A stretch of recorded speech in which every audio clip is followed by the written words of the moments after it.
You disgust me since the first day I met you.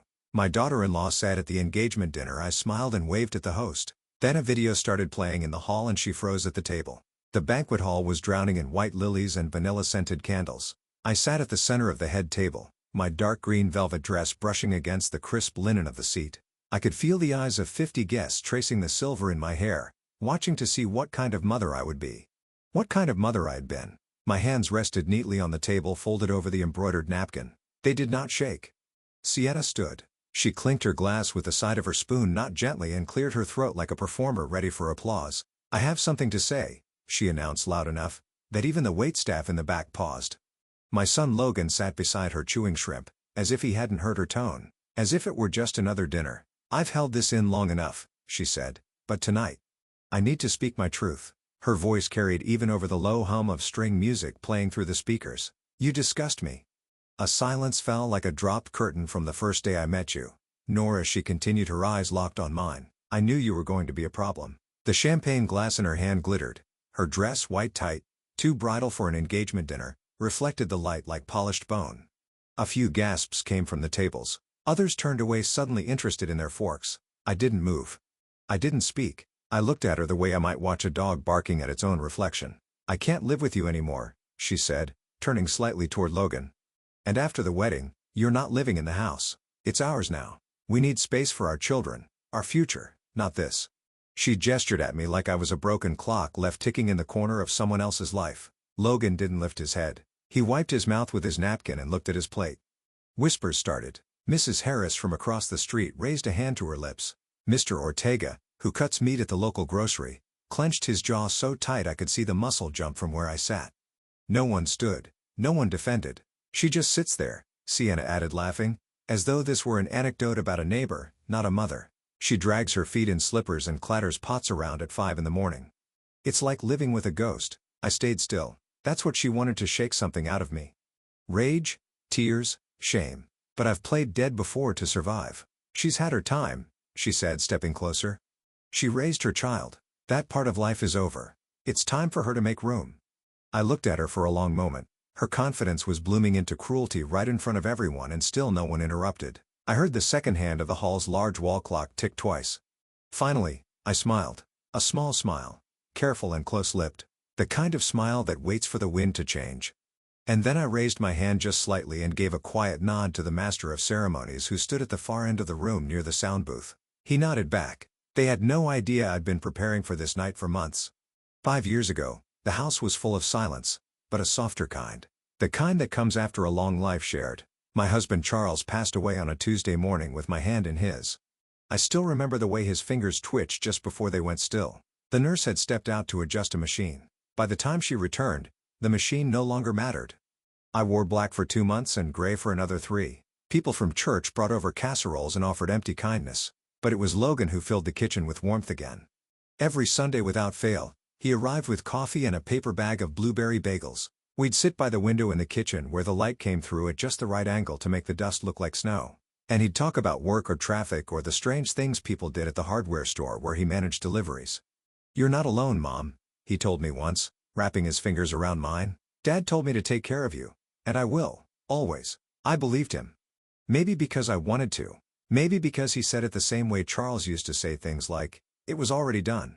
When Logan lost his job a year later, he came home. I didn't hesitate.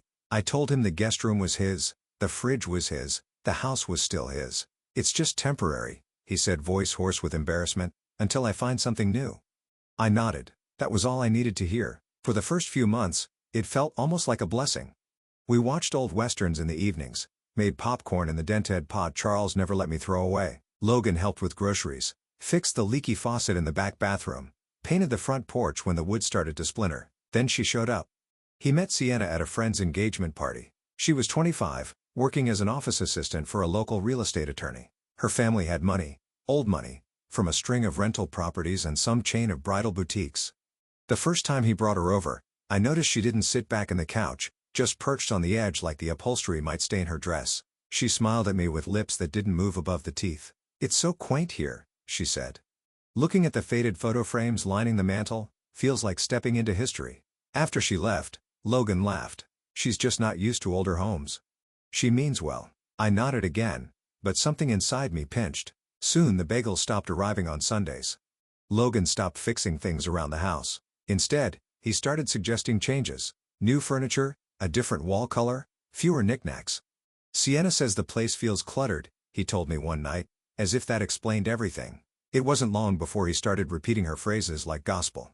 He complained that my food was too salty, that my slippers made too much noise on the hardwood floors, that I should dress more age-appropriate when we had company. Little by little, he stopped sitting with me in the kitchen, stopped asking how I was sleeping, stopped seeing me at all.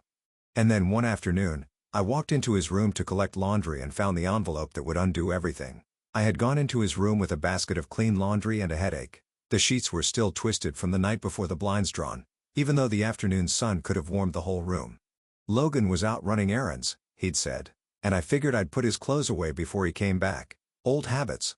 The dust beneath his bed caught my eye. I crouched to slide the storage bins forward so I could sweep. That's when I saw a worn red folder, the kind Charles used to keep our insurance papers in. It was wedged between the wall and the bed frame, tucked just far enough to be missed, unless someone was cleaning with purpose. I pulled it out without thinking, but as soon as I saw my own name on the top page typed in bold, next to words like collateral and property line, my fingers stopped working properly. It was a loan, $30,000, approved 3 months ago. My name listed as the applicant, my signature at the bottom, only I had never seen that paper before. I sat down on the edge of the bed, folder open in my lap, breath caught somewhere between my chest and throat. I flipped through the rest, copies of tax documents, scans of my driver's license, a blurry image of our house taken from the street with notes scribbled on the back.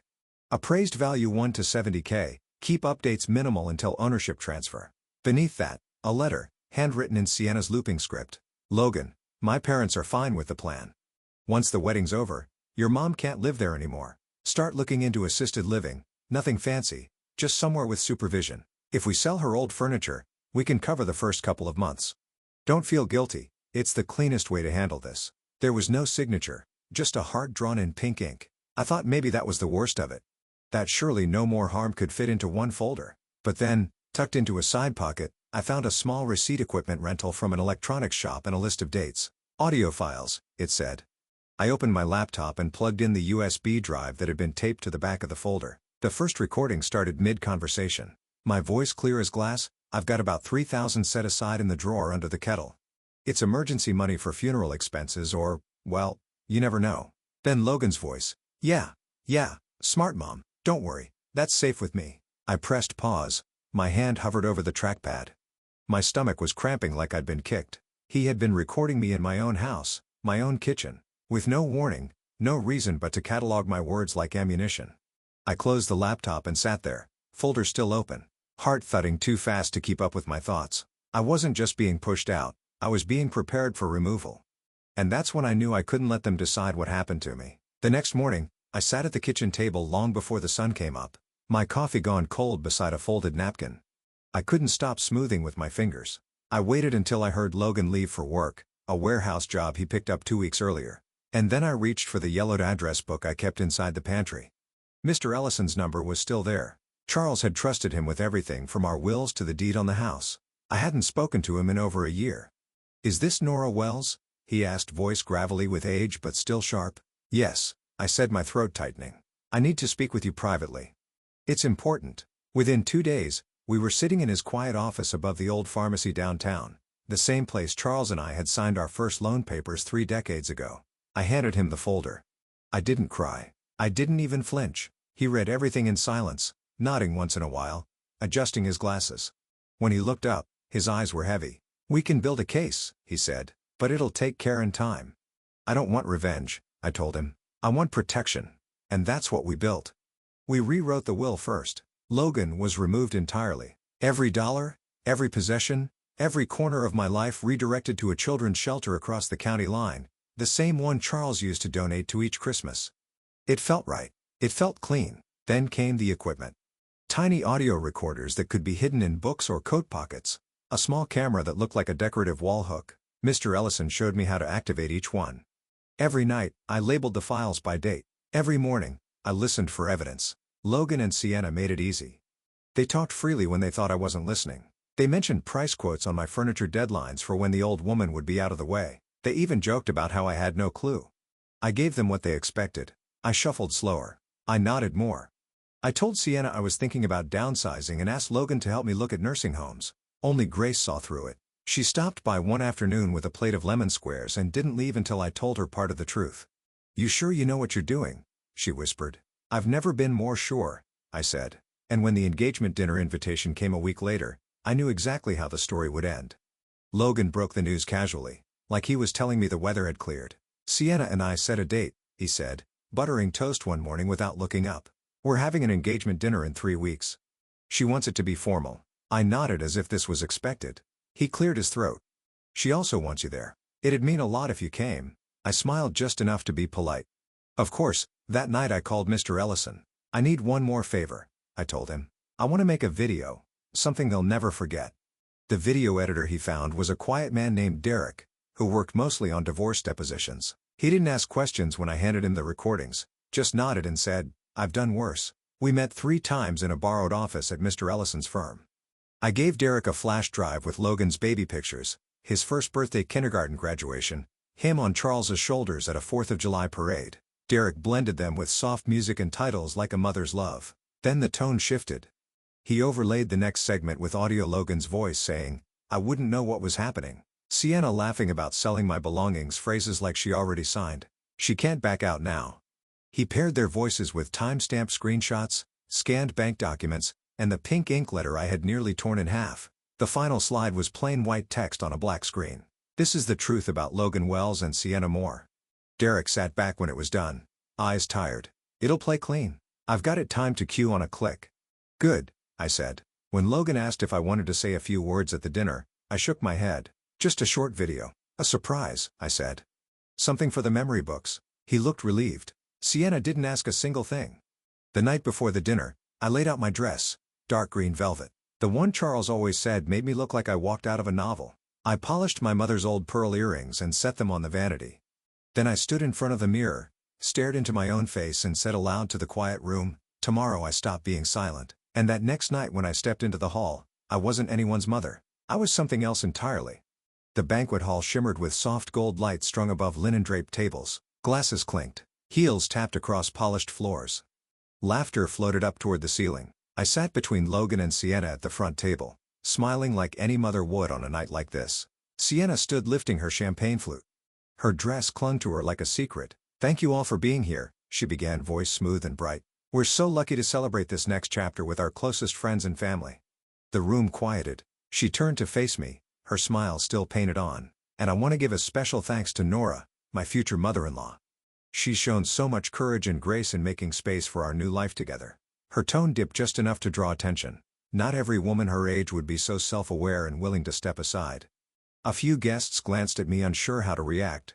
Logan looked at his plate. I didn't move. I just nodded, slowly folded my hands in my lap and held my smile. "Here's to fresh starts." Sienna finished raising her glass. There was a hesitant wave of applause, light and uneven. I turned slightly and gave a single, deliberate nod to the MC. The lights dimmed. "Ladies and gentlemen," the MC said, "the groom's mother has prepared a short video in honor of the couple." A few polite murmurs. The projector screen glowed to life.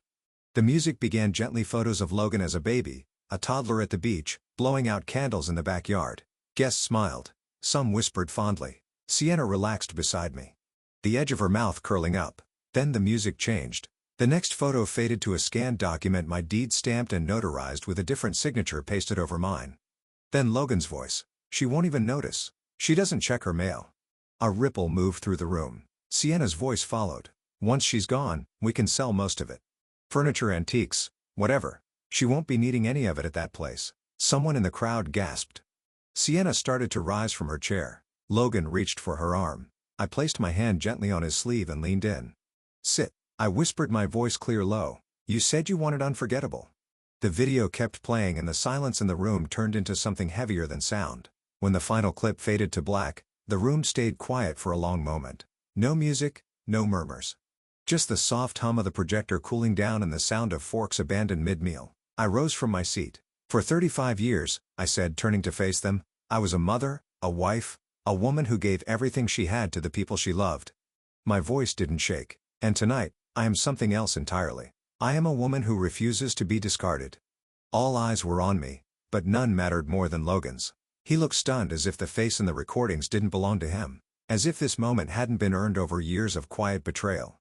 I raised my hand and Mr. Ellison stepped forward from the corner of the room, carrying a small leather folder.